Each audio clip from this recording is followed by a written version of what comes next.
সত্যি কথা বলুন, আমরা ঠাকুরের কাছে চাইতে যাই না দিতে যাই? এ জন্মে যা হয়েছে হয়েছে ভগবান, পরের জন্মে আমাকে একজন বড়লোক বাড়ির বউ করে দিও। বলে এই দেখো আলোচনা শুরু হয়ে গেছে। কি কোটিপতি হয়ে জন্মাবো পরের জন্মে, এটা শ্রেষ্ঠ চাওয়া? কি শ্রেষ্ঠ চাওয়া কোনটা বলবো? তাহলে জীবনের সর্বশ্রেষ্ঠ চাওয়া একজন কৃষ্ণ ভক্ত মায়ের গর্ভে আমায় জন্ম দিও, নাকি? প্রেম সে বললো চৈতন্য মহাপ্রভু কি। এটাই তো জীবনের সব থেকে বড় চাওয়া গো। আমাকে ধনী করে দিও, হ্যাঁ, আমাকে বড় লোক বাড়ির বউ করো, এগুলো চাওয়া নয়। এ শুধু শুধু চাওয়া কেন? রূপ, যৌবন, ধন এগুলো ক্ষণস্থায়ী, জ্ঞান হলো জীবনের চিরস্থায়ী বস্তু। এই যে ধরুন আপনারা কীর্তন শুনে যতখানি জ্ঞান অর্জন করবেন, মরে গেলেই শেষ? না না না না,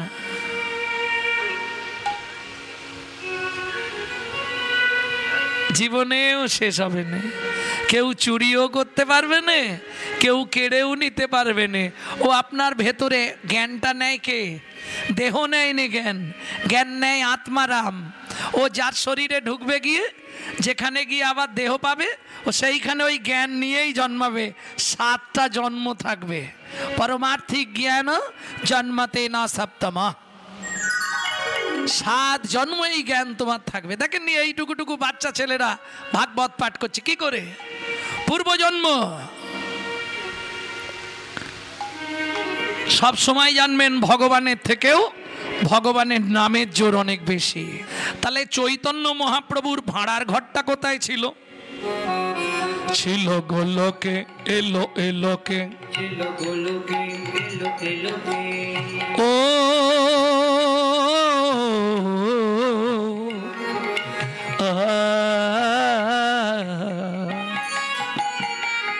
ছিল গোলকে, এলো এলোকে, পেল গো লোকে নাম, পেল গো লোকে নাম, পেল গো লোকে নাম।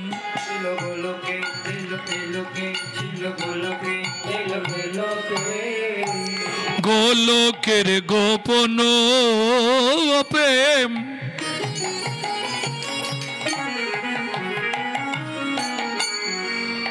করিবারে দান, ব্রজ ছাড়ি নদিয়ায় এলো গৌর ভগবান।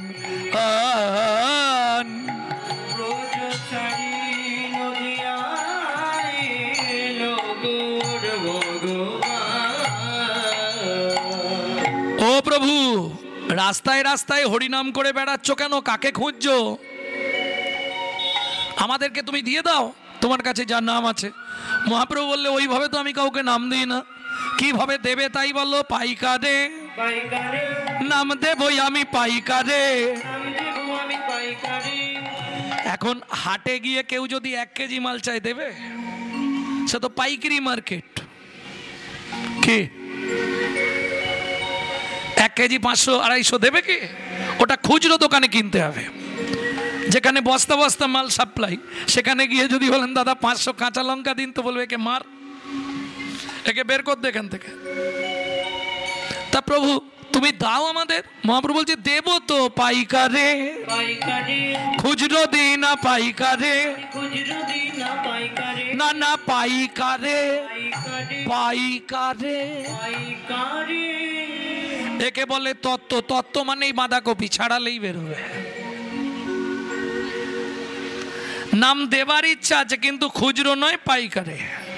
কেউ যদি বস্তা নেয় দিয়ে দেবো, এটা একটা পয়েন্ট। আর একটা পয়েন্ট হলো আমি একটুখানি নেবো হবে না, জয়নি তাই হরে কৃষ্ণ ওটা হবে না। যা দেবো পুরোপুরি 1 বস্তা দেবো। হরে কৃষ্ণ কৃষ্ণ কৃষ্ণ হরে হরে, হরে রাম রাম রাম হরে হরে। পুরো বস্তা যদি কেউ নেয় তাহলে দেবো, খুচরো দেবো না। হরে কৃষ্ণ দেবো, ফুল নিতে হবে, নিলে এটা একটা পয়েন্ট। আরেকটা পয়েন্ট হচ্ছে পাইকারে। কেন এতজন এসেছে তুমি বলছো পাইকারে? হরি বল হরি বল, এরা তো হরিনাম নিতেই এসেছে। বলছে না না, আমি রাস্তাঘাটে পথে ঘাটে বেচি না, দোকানে দোকানে দোকানে দোকানে দোকানে দোকানে আমি পাইকারে দেব দোকানে, পাইকারে দেব দোকানে, পাইকারে দেব দোকানে, পাইকারে দেব দোকানে, পাইকারে দেব দোকানে, পাইকারে দেব দোকানে। এই খুচরো দেবো না পাইকারে দেবো, কিন্তু দেবো কোথায়? দোকানে। ভুল বুঝবেন না যেন যে ব্যবসা ফেদেছি, কারণ পরিশ্রমটা মহাপ্রভু প্রচুর করেছিলেন। এই যে কৃষ্ণ নাম কি করে তৈরি করেছিলেন মহাপ্রভু জানেন? জানেন না? ডক্টর মহানাম্রত ব্রহ্মচারীর গৌর সন্দর্ভ গ্রন্থ পড়বেন, খুব সুন্দর রেফারেন্স। 40টা গাছের ছালকে ছাড়িয়েছিলেন। এই কৃষ্ণ নামের আর এক নাম হচ্ছে পাঁচুনি। আপনি নখকনি থেকে চুল পড়া যে কাজে ব্যবহার করবেন সেখানেই চলবে। হ্যাঁ, বিজ্ঞানের চালাকি কোথায়? মানুষ বুঝতে পারে না তো। বিজ্ঞান উন্নত, কিন্তু বিজ্ঞানের চালাকি কোথায়? একটা মাজন একটা জায়গায় চলবে, দ্বিতীয় জায়গায় চলবে না। আমার মায়েরা ভালো বলতে পারবে। মুখেরটা দাঁত মাজা যাবে, দাঁতেরটা মুখে মাখা যাবে, চোখেরটা ঠোঁটে চলবে, ঠোঁটেরটা চোখে যাবে, নখেরটা পায়ে আসবে।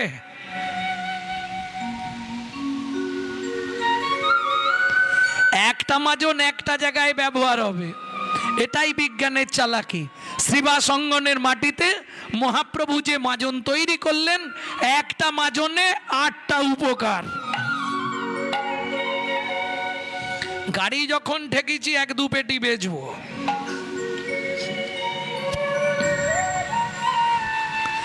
ভক্তমণ্ডলী ভক্তিমতী মায়েরা, তাহলে 40টা গাছের ছাল ছাড়ালেন কি করে একটু হিসাব রাখুন।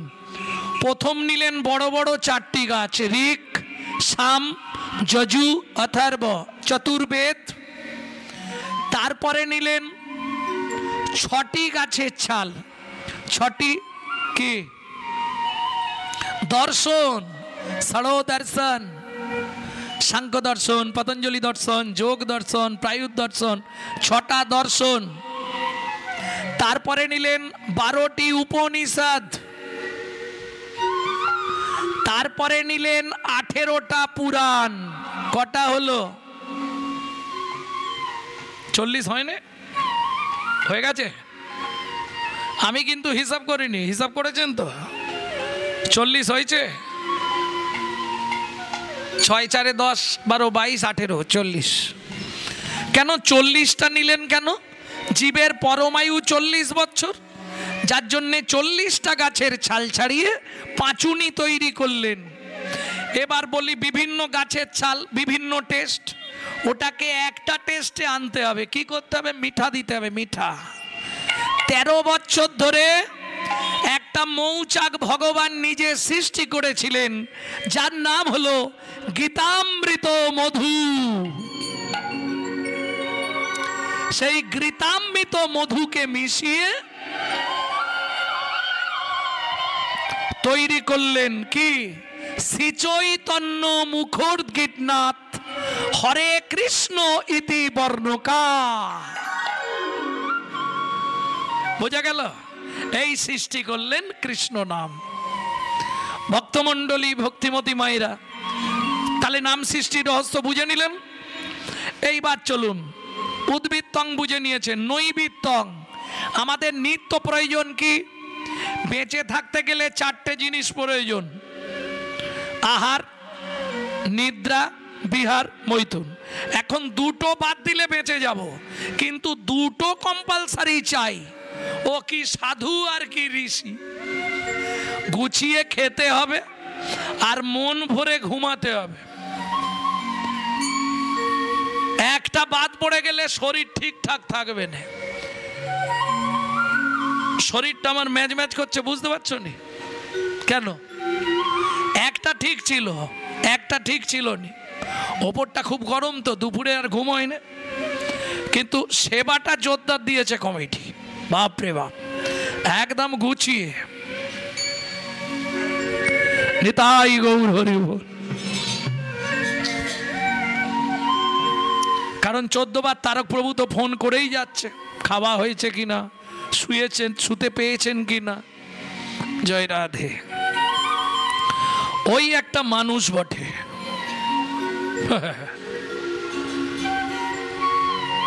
এহেন মানুষের প্রয়োজন আছে। ভাবুন, ঠিক এদিক ওদিক করে ম্যানেজ করে 16-17টা মন্দির চালাচ্ছে।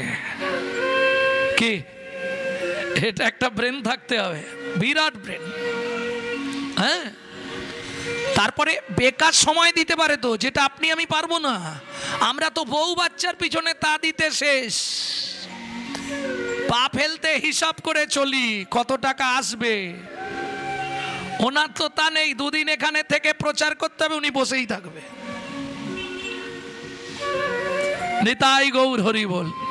ও ছাড়লে কপালে কষ্ট খুব, ওকে যেন তেন প্রকারে ধরে রাখতে হবে, তাহলে মাল আসতেই থাকবে। টাকা কামানোর একটাই কল, তারক প্রভু। নিতাই গৌর হরি বল। প্রেম সে বলো চৈতন্য মহাপ্রভু কি। তাহলে দুটো জিনিস প্রয়োজন আসতে, আহার নিদ্রা। বুঝে নিতে হবে, আমরা যে ভাত ডাল তরি তরকারি খাদ্য খাবার খাই, যার যেমন ক্ষমতা সে তেমন খায়। কেউ অখাদ্য খায়, কেউ সুখাদ্য খায়, কেউ কুখাদ্য খায়, যার যেটা রুচি। সেগুলো আসলে ডিসকাস না করাই ভালো। বিভিন্ন শ্রেণীর মানুষ থাকে, তবে প্রত্যেকেই খাই আমরা একটাই কারণে। কি কারণে? শরীরটাকে হৃষ্টপিষ্ট রাখার জন্যে। কিন্তু শরীরের কলকবজাগুলো যিনি অর্গানাইজ করছেন, সুইচ মারলে তবে কথা বেরোবে, সুইচ মারলে হাত পা নড়বে, তিনি কে? অর্গানাইজার। যিনি অর্গানাইজ করছেন, গীতার ভাষায় যাকে বলা হয়েছে আত্মারাম, তিনি কিন্তু জড়জাগতিক খাদ্য খাবার খায় না। তার খাবার কিন্তু বিশুদ্ধ হরিনামামৃত সুধা রস। প্রশ্ন হবে, বাবা গৌরাঙ্গ তুমি বিশুদ্ধ বললে কেন? জলকে ফিল্টার করলে শুদ্ধ হয়, শুদ্ধকে ফিল্টার করলে পরিশুদ্ধ হয়, পরিশুদ্ধকে ফিল্টার করলে বিশুদ্ধ হয়। যেমন দুধ খেলে শরীরের 32 রকম ভিটামিন জন্মায়, কিন্তু দুধটা যদি বিড়ালের মুখ দেওয়া হয় ভিটামিন হবে কি? ও তো ডিপথোরিয়া হয়ে মরবে। তাহলে হরিনাম শুনলে জীবের কল্যাণ হয় যদি আচারী ভক্ত বৈষ্ণবের মুখের হরি কথা হয়। অনাচারী ব্যক্তির মুখে হরি কথা শোনা সর্প উচ্ছিষ্ট সমদুগ্ধং। সাপের এঁটো করা দুধ খেলে যেমন আপনার ভেতর গিয়ে বিষক্রিয়া করবে, অনাচারী ব্যক্তি যারা অখাদ্য কুখাদ্য খায় তাদের মুখে হরি কথা শুনলে শুনতে হয়তো ভালো লাগবে, কিন্তু তোমার ভেতরে গিয়ে বিষক্রিয়া করবে। সারা রাত হরিনাম শুনবে আর সকালে গিয়ে শাশুড়ির সঙ্গে মারামারি বাঁধবে। বুঝে নেওয়া গেল?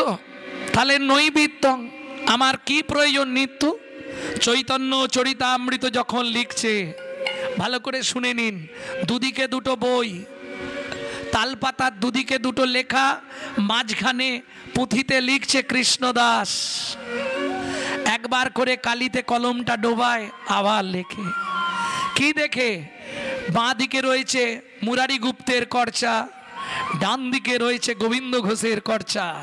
এই দুটো কর্চাকে দেখে তিনি লিখছেন চৈতন্য চরিতামৃত। গভীর রাত্রিতে মহাপ্রভু স্বপ্নাদেশ দিলেন, কৃষ্ণদাস কে? আমি শ্রীকৃষ্ণ চৈতন্য মহাপ্রভু। বলো দয়াময়, তুমি আমার কথা লিখছো, শোনো কৃষ্ণদাস, আদি লীলার মধ্যেই লিখে দিও 6টা লাইন একটু মোটা কালি দিয়ে, জীবের নৈতিক কর্তব্য কি। দেখবেন এই 6টা লাইন, আদি যে চৈতন্য চরিতামৃত, এই 6টা লাইন একটু মোটা করে লেখা থাকে আদি লীলায়। কি 6টা লাইন জানেন না বলবো? জানেন, ওই যে বললাম ইতিহাসটা জানেননি, কথাটা জানেন। 7 5 মিলি নিজ দাঁড়েতে বসিয়া,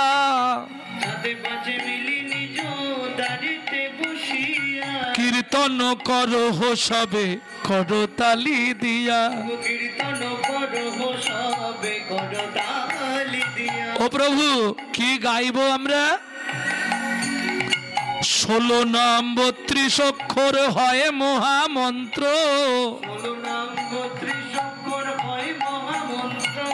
যাইয়া গৃহেতে জপ হইয়া স্বতন্ত্র।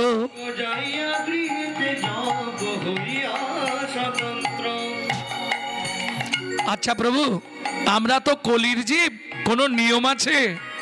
খাইতে শুইতে নাম লবে যথা তথা, স্থানে কাল পাত্র নাই নিয়ম বিধি তথা। সময় পেলেই গাইবে, সময় পেলেই গাইবে, বলি হরি নামে মহামন্ত্র, সময় পেলেই গাইবে। তোমার কাম কামনা দূরে যাবে, কাম কামনা দূরে যাবে।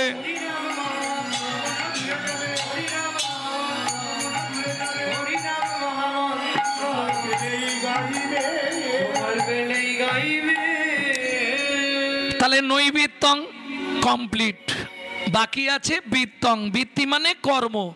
ও মায়েরা সত্যি কথা বলুন, আমরা ঠাকুরের কাছে চাইতে যাই না দিতে যাই?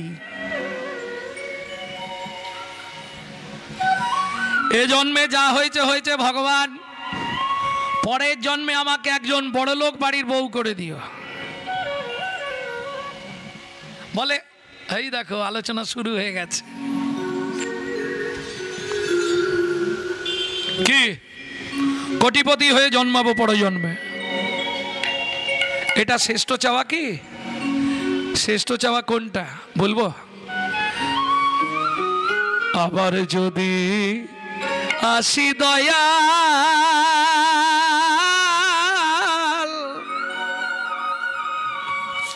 এ ভব সংসারে,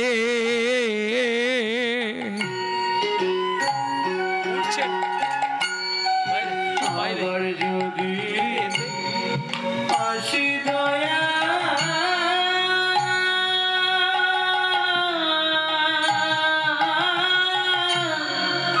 এই ভব সংসারে,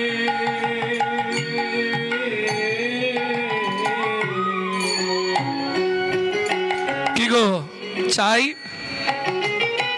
তোমাদের যদি মনোপুত হয় বলবে, যদি না হয় সেটাও বলবে, কারণ আমার যেটা ইচ্ছা সবার তো এক হবে না।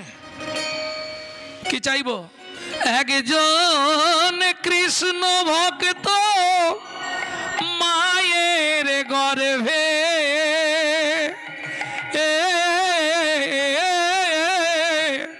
জন্ম দিও মোরে,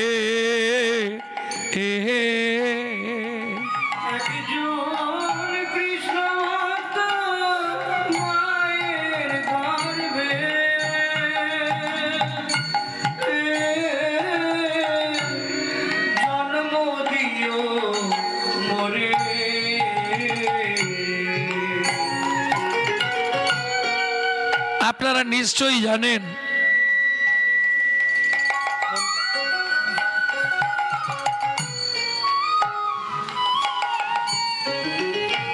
ভগবানের কাছে গেলেই আমি বলি, ভগবান এই উঁচু কুল আর দিও না,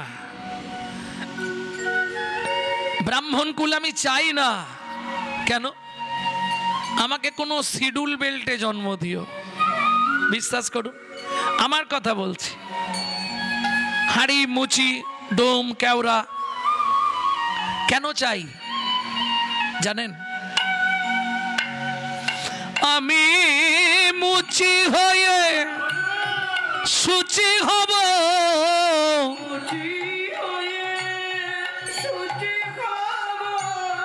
গাইব তোমার নাম,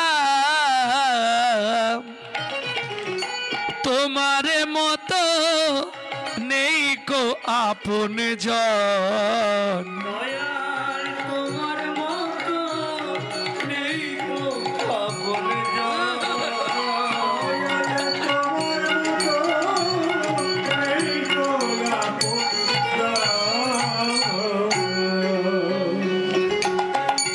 এ জগতে যার কেউ নেই তার তুমি আছো। বোবা মুখের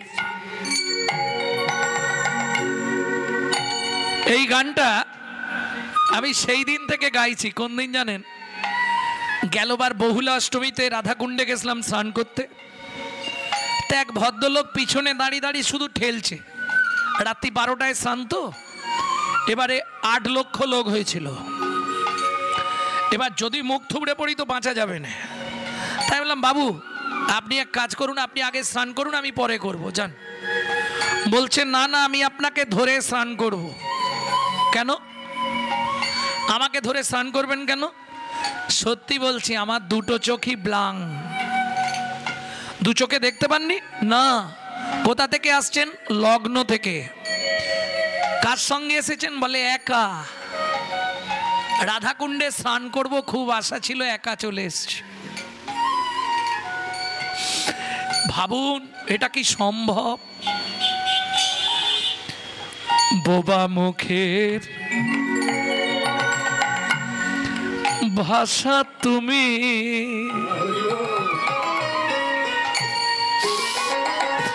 অন্ধেরিয়া লো বোবা মুখে ভাষা তুমি,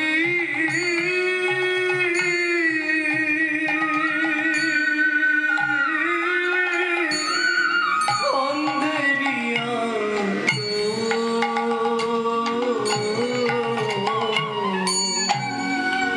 বলি তোমার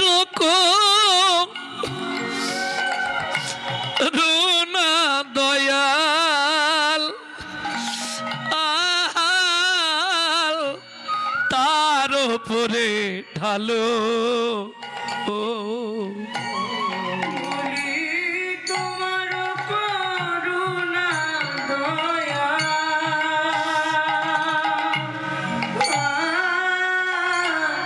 তার উপরে ভালো।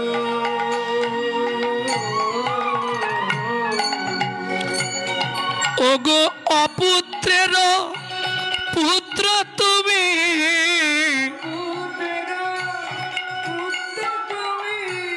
নির্ধনির ধন, তোমার মতো নেই কো আপন জন। দয়াল তোমার মতো নেই গো আপন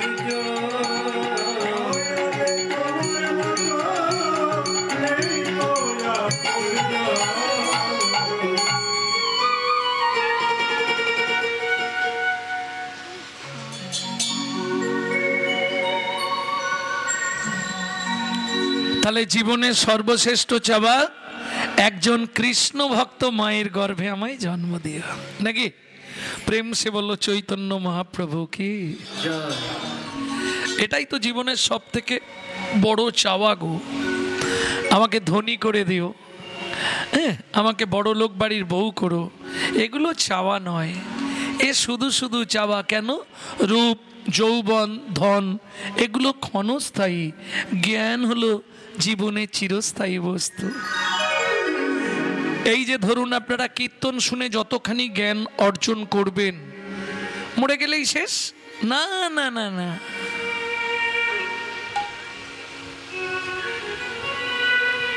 জীবনেও শেষ হবে না। কেউ চুরিও করতে পারবে না, কেউ কেড়েও নিতে পারবে না। ও আপনার ভেতরে জ্ঞানটা নেয় কে? দেহ নেয় নি জ্ঞান, জ্ঞান নেয় আত্মারাম। ও যার শরীরে ঢুকবে গিয়ে, যেখানে গিয়ে আবার দেহ পাবে, ও সেইখানে ওই জ্ঞান নিয়েই জন্মাবে। 7টা জন্ম থাকবে। পারমার্থিক জ্ঞান জন্মতে না সপ্তমা, 7 জন্ম এই জ্ঞান তোমার থাকবে। দেখেন নি এইটুকুটুকু বাচ্চা ছেলেরা ভাগবত পাঠ করছে কি করে? পূর্বজন্ম। সব সময় জানবেন ভগবানের থেকেও ভগবানের নামের জোর অনেক বেশি। এটা বুঝে গেলেই হবে। কেন? একটা ছোট্ট বলি, যদিও সময় কম। এখন এক চাষা চাষ করে সুন্দর ফসল ফলায়, কিন্তু মনে তার একটাই চিন্তা, আমার এত বিঘা জল জমি, গরিব আমি যদিও, কিন্তু সব দিল ভগবান, একটা যদি সন্তান দিত। চাষা বড় চিন্তায় থাকে। যখনই সময় পায় ওই মাঠে জমির ধারে গিয়ে বসে আর হাততালি দিয়ে কৃষ্ণ নাম করে। দিন রাত শুধু নামই করে যায় যখনই সময় পায়। আর 2 চোখ দিয়ে অবিশ্রান্ত জল পড়ে। হরি বল, হরি বল। এইটা মায়াটা অফ রাখো তো, যখন বাজাবে চালাবে, নালে অফ করবে। ভক্তমণ্ডলী, ভক্তিমতী মায়েরা, তার নারদ মুনি চাষা মাঠে বসে আছে, আর নারদ মুনি তো ওপর র্যাঙ্কের মানুষ, ওপর দিয়ে হরি নাম করতে করতে যাচ্ছে। তা দেখে নারদ মুনি ভাবলো, আরে চাষা কি করছে ওইরকম করে বসে, একবার মাথা ঝুঁকাচ্ছে, একবার প্রণাম করছে, একবার চোখের জল মুছছে, গিয়ে একটু দেখি। নারদ মুনি এসে দাঁড়িয়েছে। নারায়ণ নারায়ণ নারায়ণ। মুনিবর একবারে ষষ্ঠাঙ্গে দণ্ডবৎ প্রণাম দিয়েছে। আপনি নারদ মুনি না? হ্যাঁ। তুই? আমি এই গ্রামের চাষা। তাহলে মাঠের ধারে বসে বসে নাম করছিস, কাঁদছিস, সে বাদ দিন। আমি কেন নাম করছি, কেন কাঁদছি, ওটা জানার আগে আপনি বলুন কোথায় যাচ্ছেন এখান দিয়ে? আরে আমি একটু ভগবানের সঙ্গে দেখা করতে যাচ্ছি। চাষা বলছে, নারদ মুনি কি আমার একটা উপকার আপনি করে দেবেন? কি? এ বলে এত টাকার পাথর পড়লে তোর সন্তান হবে, ও বলে এই কবজ নে তোর সন্তান হবে। আপনি একটু হেড অফিস থেকে খবরটা আনবেন, আমার কি আর ছেলে মেয়ে হবে না হবে না? যদি বলে হবে না, তাহলে আশা ছেড়ে দেবো, আর যদি বলে হবে, তাহলে আশা ধরে থাকবো। নারদ মুনি বলে, এটা খারাপ কথা নয়, ঠিক আছে, আমি জেনে ফেরার সময় বলে যাব। এইবার নারদ মুনি গেছে ভগবানের কাছে। নারায়ণ নারায়ণ নারায়ণ। নারদ কি মনে করে, প্রভু তোমার সংবাদ নিতে এসেছি, কেমন আছো তুমি? ভালো আছি প্রভু। আমি আসার সময় একটা চাষা জানতে চাইলো যে তার ভাগ্যে কি কোনো ছেলে পুলে আছে না নেই। ভগবান বললে, কোন চাষা? তার নাম কি? না, পুলক বলে এক চাষা। তুমি দেখতে পাবে দিব্য দৃষ্টিতে, দেখে নাও, সে এখনো মাঠের ধারে বসে বসে হরিনাম করছে।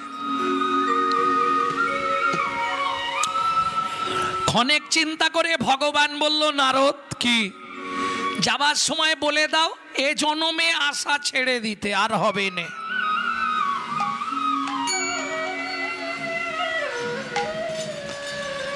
নারদ মুনি ফিরছে, চাষা ছুটে এসছে, মাঠের ধারেই বসে আছে, বাড়ি যায়নি।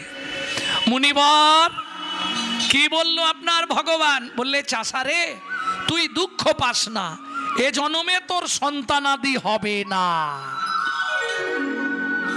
চাষা বলে, তাহলে আশা ছেড়ে দি। আশায় মরে চাষা, আশা ছেড়ে দিয়েও ঘরে চলে গেল।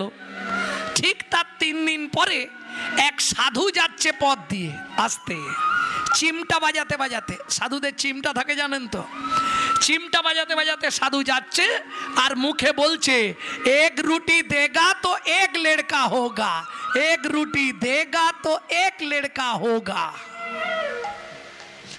চাষা ছুটে এসছে, সাধু বাবা কি হয়েছে? আমার বাড়ি চলুন। কি করবি তুই? আমি রুটি গরম ঘিয়ে ভেজে রুটি দেবো আপনাকে। কেন? আমার ছেলে পুলে হয়নি। কটা ছেলে নিবি? বলে অন্তত 4টে। বলে 4টে রুটি দিয়ে দে। স্বামী স্ত্রী দুজন মিলে মোটা মোটা করে সুন্দর একদম গাওয়া ঘি দিয়ে 4টে ভাজা রুটি তৈরি করেছে, করে সাধু সেবা দিয়েছে। তা সাধু বাবা মাথায় হাত দিয়েছে, স্বামী স্ত্রী আশীর্বাদ করেছে, সাধু চলে গেছে। 8 বছর পরে নারদ মুনি সেই রাস্তা দিয়ে আসছে। 8 বছর পর দেখছে চাষার উঠোনে 4টে ছেলে মেয়ে ছেলে খেলা করছে। 4টে ছেলে খেলা করছে। তার নারদ মুনি বলে, কি ব্যাপারটা হলো? চাষার তো ছেলে পুলে হবার কথা নয়, ব্যাপারটা কি গিয়ে দেখি। এই চাষা, এটা তো দেখে মনে হচ্ছে 2 বছরের না? হ্যাঁ। তারপরেরটা 3 বছর, 4 বছর, 5 বছর, এইভাবে 4টে ছেলে। তা হ্যাঁ রে, এই 4টে ছেলে কার? বলে কেন আমার? এই সত্যি বলবি আমার। কি করে হলো? বলে নারদ মুনি, তুমি যেদিন চলে গেলে তার 3 দিন পরে এক সাধু হেঁটে যাচ্ছিল। 1 রুটি দেগা তো 1 লড়কা হোগা। রুটি খাই দিয়েছি 4টে বাচ্চা দিয়ে দিয়েছে বউকে। আরে কি করে হলো? সাধু একটা ফুল দিয়ে গেছিল, বলেছিল ভগবানের নাম করে পেটে বুলিয়ে দিবি, পরপর 4টে বাচ্চা তোর হবে। রীতিমতো 2 বছর, 3 বছর, 4 বছর, 5 বছর, 4টে বাচ্চা হয়েছে। নারদ মুনি বলে, ভগবানের সঙ্গে আজকে মারামারি হয়ে যাবে। শালা মিথ্যেবাদী ভগবান, হ্যাঁ, আমাকে লোকের কাছে অপমান করানো। আজ আমি যাচ্ছি ভগবানের ষষ্ঠী পুজো করব। আজ আর বিনা টিনা কিছু বাজায় না, বিনাটা ঘাড়ে নিয়েছে। ভগবান, ও ভগবান। বলে কি ব্যাপার? নারদকে তো শান্ত মূর্তি দেখি প্রত্যেক দিন, ব্যাপারটা কি লক্ষ্মী? আজ নারদ তো পুরো তুঙ্গে চরমে আসছে, ব্যাপারটা? ও ভগবান, কি তুমি এই ভুলভাল বলো কেন? কাকে ভুল বলেছি? তুমি বলেছিলে চাষার কোনো ছেলে পুলে হবে না এ জন্মে, 4টে ছেলে হয়েছে। কি করে হলো জিজ্ঞেস করেছিলি না? হ্যাঁ, এ এক অবৈধ জাদু, এ এমন এক জাদু, 1 রুটি দেগা তো 1 লড়কা হোগা। এক সাধু বলছিল, ও 4টে রুটি খাইয়েছে, সাধুর কৃপায় 2 বছর, 4 বছর, 5 বছর, 6 বছর 4টে বাচ্চা হয়েছে। ভগবান বলে সাধুর কৃপায় হয়েছে। হতে পারে। তাহলে তুমি যে বললে হবে না, আরে আমি তো বলেছি চাষার ভাগ্যে নেই, বুঝলি না? সাধু গুরু বৈষ্ণবের যদি কৃপা হয়, অসম্ভব সম্ভব হয়।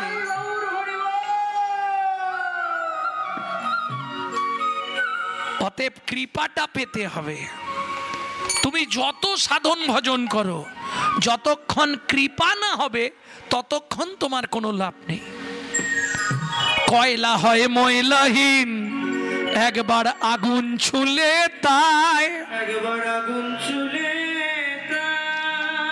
ভাইরে মনুষ্যের হয় কৃষ্ণ ভক্তি, যদি গুরু কৃপা পায়। গুরু কৃপা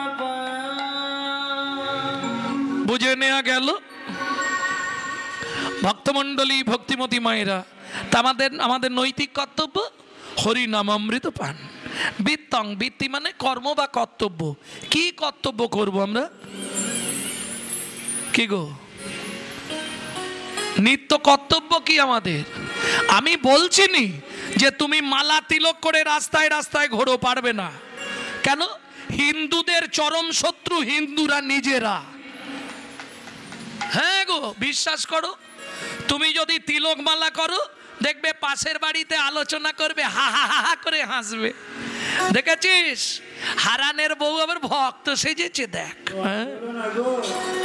শালারা নিজেরা করবে না, কেউ করলে তার পিছনে খাঁচি দিতে ছাড়বে না। এটা হিন্দু ধর্মে পাবেন, অন্য কোনো ধর্মে পাবেন না। কেন? যার জন্যে সব ধর্ম ঊর্ধ্বগামী, আমাদের ধর্ম নিম্নগামী হয়ে যাচ্ছে। কেন? আমরা নিজেদের ধর্মকে নিজেরাই চিনি নে। হিন্দু কাকে বলে? যার মধ্যে থাকবে 4টে গুণ বর্তমান, সে হবে হিন্দু প্রধান। হিত, ন্যায়, দয়া, উপকার।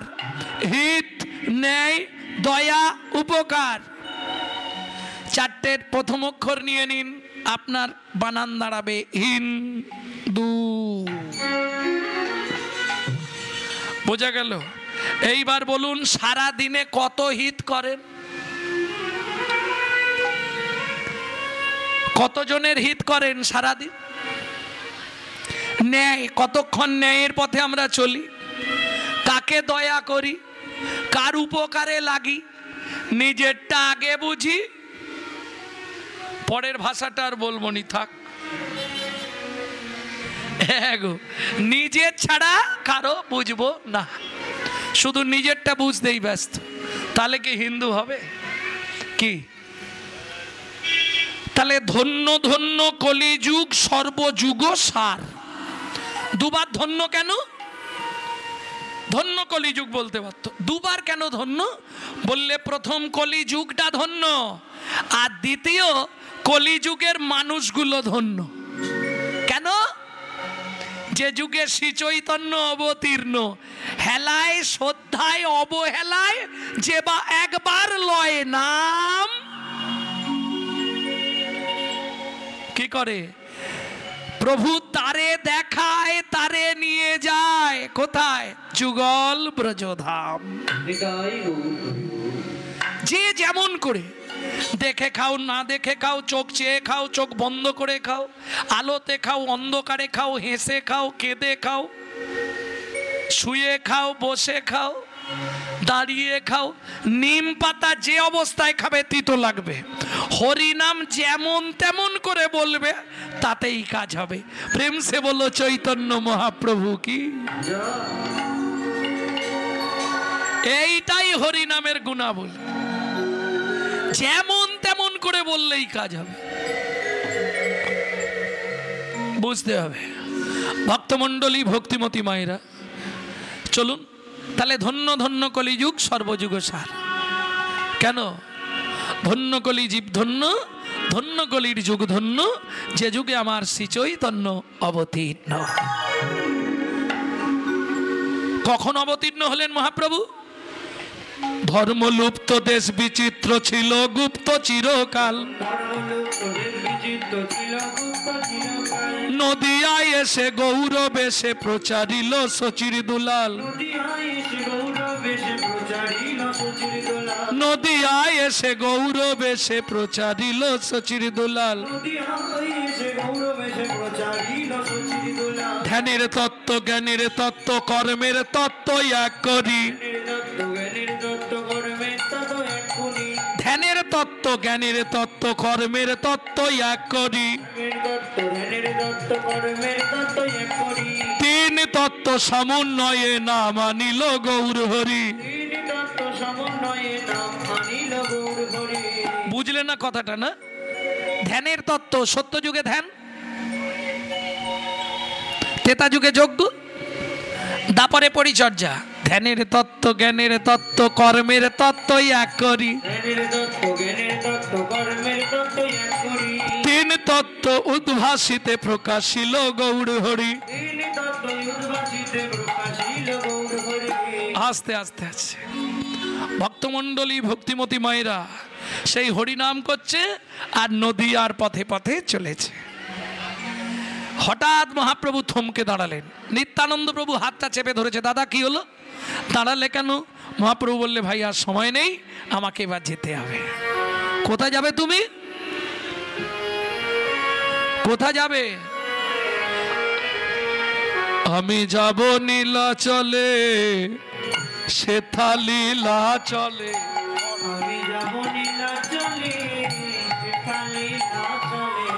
আমি যাব নীলাচলে সেথা লীলা চলে আমি যাব নীলাচলে সেথা লীলা চলে এই ভাবি মনে মনে গো বড় বাসনা জেগেছে মনে গো বড় বাসনা জেগেছে মনে গো বড় বাসনা জেগেছে মনে গো দাদা নীলা চলে নীলা চলে দাদা লীলা চলে লীলা চলে ওগো যারা দেখে তারাই বলে নীলা চলে নীলা চলে যারা দেখে তারাই বলে বলি তারাই ভাসে নয়ন জলে তারা দেখে তারাই